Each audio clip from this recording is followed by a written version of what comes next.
tell me about the history. Like, how did ISM come into being under your father's directorship? ISM, actually, Dad had in mind starting a school for international peace and through mountaineering and mountain studies and in the environment. And then initially it was going to be the International Institute at Mont Blanc. And they were going to buy a place in Courmayeur and put it there, or then they shifted to Chamonix. And then, I'll wait for the car to go by. Okay. We can put a nice photo there. Okay. Near the top. Sure. It's pretty easy to work around this stuff. And then when he was leaving the Air Force is when he was going to start this. But when, at that time, Dad didn't have a job lined up, and we needed to have income, so it was Mom's turn to work. I'll wait for this car.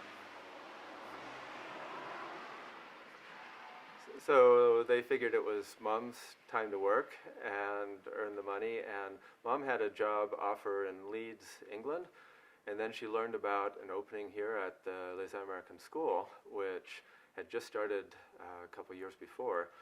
And so she came to interview for the job and as science director for the school and the college, and they offered her the job, but on the condition that Dad came to be the athletic director, because Dad was well known at that time, and they really wanted to connect to his fame.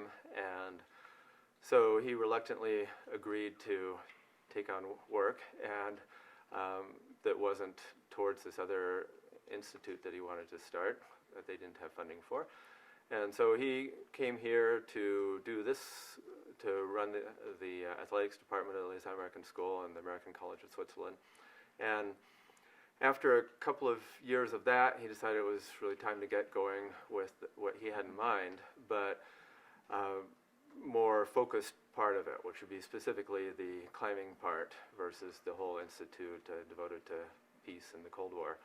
And so they started it here because this is where we lived, and by then Dad had brought in a number of really well-known climbers to work with him at the school in athletics, Royal Robbins and a whole bunch of Scottish people, and various other Americans. Chouinard came through, and Lido Tejada Flores was working here, and just a whole cast of characters, and Les Uns became the center for that sort of mountaineering in Switzerland.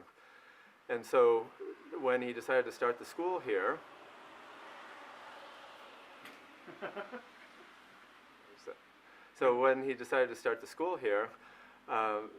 the Club Vagabond already existed, and it seemed like the perfect headquarters.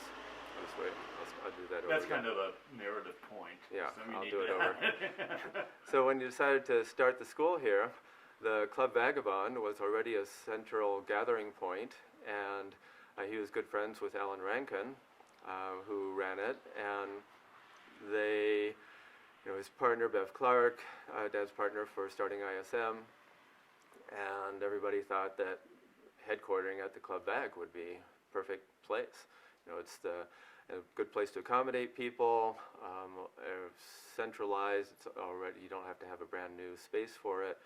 Just all the right people were there. That's where they like to go drinking and hanging out and meeting people. And so it was really logical place. And so that's where it stayed even after Dad's death less than a year later. Dougal Hostin took over to run the school, and he was a fixture at the Club Vag, and so it was very logical for him to keep doing it there. And then after Dougal died, I'll do that again. And then after Dougal died in an avalanche just up here above Les Uns, then Pete Boardman took over, and he kept running it from there. And then he died, disappeared on Everest, and Pat Littlejohn took over and kept running it there. But I was just talking with Steve Jones, who ran the school here in Les Uns for many years. Pat Littlejohn owned it, but Steve ran it here in the town.